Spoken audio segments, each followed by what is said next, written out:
Keikoa, come. Good. Shake. Good boy. Down. Good. Sit. Good. Spin. Oh, nice try. Go to your bed.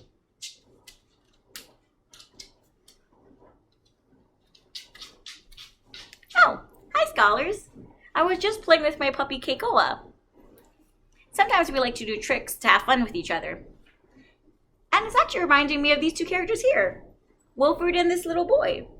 We're going to read this book today called Wilfred. We're going to do 3 things before we look at the front cover of this book. The first is the question. So think about your answer to this question and share your idea with someone sitting next to you if you can. The question is, what do you like to do with a friend? Great. You saw one thing I like to do with a friend. For me, it was playing with Keikoa and learning how to do new tricks. Right now we're learning how to do the trick spin. So thinking about your answer to that question is going to help you understand the friendship between these two characters in our story.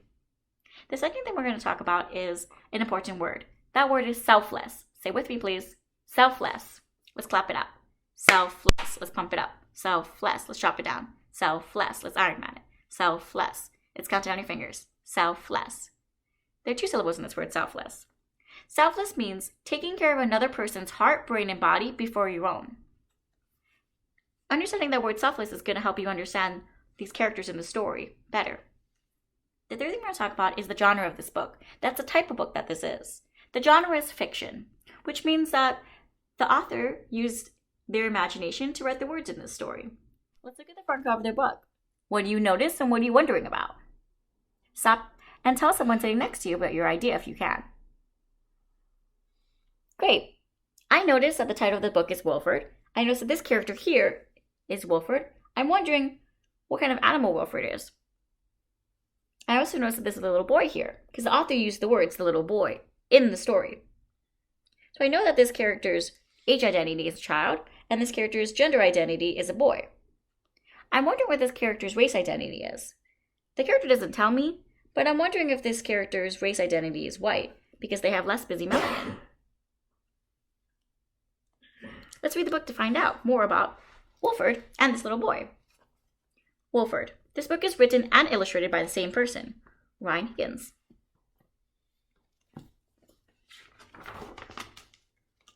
Wilfred.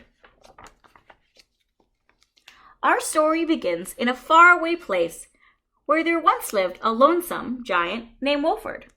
Lonesome means lonely. That means that Wilfred was by himself. Wilfred was humongous, that means really big, and hairy.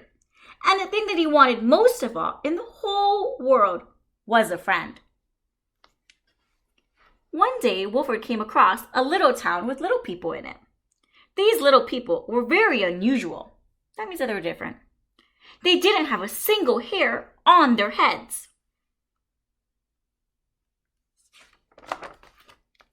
In this odd little town, there were little bald children playing, and Wilfred wanted to join them. So he did, and they all ran away. It looks like the illustrator is showing us that most of the children ran away, and looking at their faces, I can tell that they were scared when Wilfred came. But the illustrator is also showing us that not everyone ran away. There's still one person left. All except one brave little boy who said to the big hairy giant, "Sit!" And Wilfred did. He sat. Said the boy. "Stand on one foot." And Wilfred did. Wilfred stood on one foot. Oh, I'm making a text-to-self connection here. This sounds like what me and Keikoa do when we do tricks with each other. "Play golf," said the little boy. And Wilfred did. "Play the ukulele." That's a small guitar. And Wilfred did. "Do my math homework." And Wilfred did. "Reenact the Battle of Waterloo." And Wilfred did. The illustrator is showing me that Wilfred's working really hard to do the little boy's math homework, even if sometimes he gets it wrong. And I'm wondering if Wilfred really wants to make the little boy happy because he really wants a friend to play with. The little boy and the big hairy giant had so much fun that they decided, Wilfred would come back the very next day. It sounds like they made a plan to play with each other again because they had fun. Meanwhile, the little bald townspeople, that's people who live in this town, watched as the big hairy giant lumbered away. They wanted hair too. And with winter coming fast, they wanted it soon. It sounds like they were worried about staying warm in the winter because it's cold, and they wanted Wilfred's hair. So the little bald people in the little bald town came up with a big and nasty idea. The illustrator is showing me that this person from town has a scissors. Let's stop here and make a prediction or a good guess. What do you think the townspeople's idea is? Great, let's find out what happens. When Wilfred came back the next day, a few of the little bald people stopped him and told him that big hairy monsters were not allowed in their little bald town. If they wanted to visit, he'd have to stop being big. Wait, can Wilfred change his size of his body? I don't think so. They had to stop being big or just stop being hairy. Since Wilfred couldn't stop being big, the only thing left for him to do was to stop being hairy. So the little bald people said he should let them cut off his hair. And Wilfred did. It sounds like the author is telling us that the townspeople's plan was to cut off Wilfred's hair and to trick him into doing so. Because I remember that Wilfred really wants a friend. And I'm wondering if he's giving him his hair because he really wants the townspeople to be his friend. Without his hair, poor Wilfred was too cold to play with the little boy. And instead, the big hairless giant went back into his cave. The illustrator is showing us how cold Wilfred is. It looks like he's shivering and trying to keep his hands warm with the fire. Winter came early and the snow piled up on the ground, while the little boy waited day after day for the big hairy giant to return. Oh, I remember that the little boy and Wilfred made a plan to play with each other. And the little boy doesn't know that Wilfred doesn't have any more hair. But Wilfred didn't come back to play. The little boy couldn't understand why. Until one afternoon, trucking back into town, he was met with a big hairy surprise. Some of the little bald people in the little bald town were not bald anymore. They had wigs. That's fake hair. When the boy asked where they gotten all that hair, they replied, just from some big hairy monster. The author didn't tell us that it was Wilfred who they got the hair from, but because that's the only character that we've known in the story that has a lot of hair, we know it's Wilfred. Oh no, without his hair, the giant would freeze. The little boy had to help. The illustrator is showing us that the little boy is running to go help Wilfred. But the rest of the townspeople look like they're having fun. They're smiling and building a snowman. It doesn't look like they're worried about Wilfred.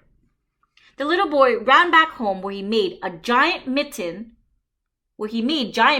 out of his blankets. I'm wondering if his plan is to make mittens for Wilfred to keep Wilfred's hands warm. Then the boy went to find Wilfred. Oh, the illustrator is showing us here. It looks like the little boy is sneaking out of his house at night to give the mittens to Wilfred. It seems like the little boy is more worried about Wilfred's body and heart being warm and safe than himself. That night, a blizzard rode in with great blustery gusts and tossed the boy about like a little bald snowflake, and then carried away his giant mittens. Oh no, that was the little boy's plan to keep Wilfred warm. I wonder what he's going to do. In the face of disaster, because his plan didn't work, and the danger of frostbite, that's where your body freezes, the boy tried to stay calm. The author says that the boy tried to stay calm, but the illustrator is showing us that it doesn't look like the boy has low energy anymore. His mouth is wide open, his tears coming out of his face. The snow fell and the winds blew through the night, and the next morning the town awoke, minus one tiny member. The boy was missing. The town sent out a search committee, that's a group of people, to help find the person that's missing. They looked and they looked and they looked for the lost little boy. Let's stop here and make another prediction or good guess. What do you think happened to the little boy? Great, let's find out what happened. Until at last they found him, safe and warm. Because in the night, when the boy was lost, he'd shouted, "Please save me!" And Wilfred had. I remember Wilfred didn't leave his cave when he lost his hair because his body needed to stay warm. But when his friend who was lost needed him, he came and helped. It sounds like Wilfred cared more about the little boy's body and heart being safe and healthy than his own body and heart being healthy. The little townspeople felt sorry. This creature wasn't just a big hairy monster. He was a hero and he needed their help. It sounds like the townspeople felt bad or guilty for what they did by taking Wilfred's hair.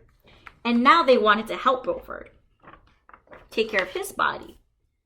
They covered Wilfred in blankets and made a big fire to help him get warm. Then they took all of their wigs and sewed them back together. It sounds like they're collaborating, working together to help Wilfred's body be safe and healthy again. And they sewed his hair into a big, hairy suit for Wilfred to wear. And that's how Wilfred came to have a zipper and a smile. And a very best friend. The end. Your good reader question is, why did the townspeople give Wilfred his hair back? So stop and think about your answer, and if you have a chance, share your idea with someone sitting next to you. Great. For me, my answer is, I think that the townspeople gave Wilfred his hair back because I remember in the story when the author said the little townspeople felt sorry. That's telling me that they felt guilty for what they did and they regret it. And that they wanted to do something to help Wilfred. In this case, it was giving Wilfred back his fur, his hair, and using blankets and a fire to keep his body warm. Now that we're done reading the book, we know that good readers not only read books, but they also retell what happened in the book to themselves or to other people. So today, we are going to retell this book by giving a summary of Wilfred. A summary is all the important events in the story that summarizes the book. So we're going to use this tool to help us summarize the book Wilfred. The first section is asking us for the somebody. Who is the main character? So I know that the main character is Wilfred because the book is named after Wilfred, and Wilfred is the character that the story is mostly about. So I'm going to copy Wilfred's name from the front cover. W-I-L-F-R-E-D. Wilfred. The next section is asking us, what did the character want? So what did Wilfred want? So stop and think for yourself about what did Wilfred want in the story. And if you have a chance, turn to someone sitting next to you to share your idea. Great. Wilfred, I remember that Wilfred wanted a friend because he was so lonely. And that's what the author told me in the beginning of the story. So I'm going to write, Wilfred wanted a friend. My first word is a, so I'm writing a. My next word is friend. It's not a basketball word, so I'm going to stretch it out. Friend. Wilfred wanted a friend. The next section is asking us what the problem is in the story.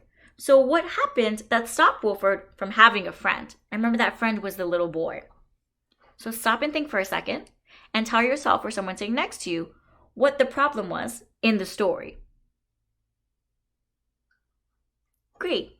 I remember in the story that the author told me that the townspeople were worried about winter and staying warm, so they had an idea to take Wilfred's hair for themselves.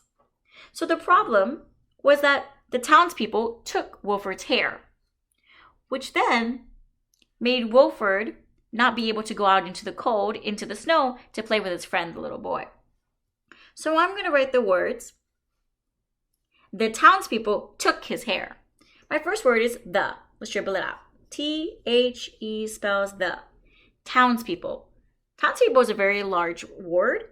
So I'm going to take the first chunk, town, and then the next chunk, people. So let's stretch out the first word, town.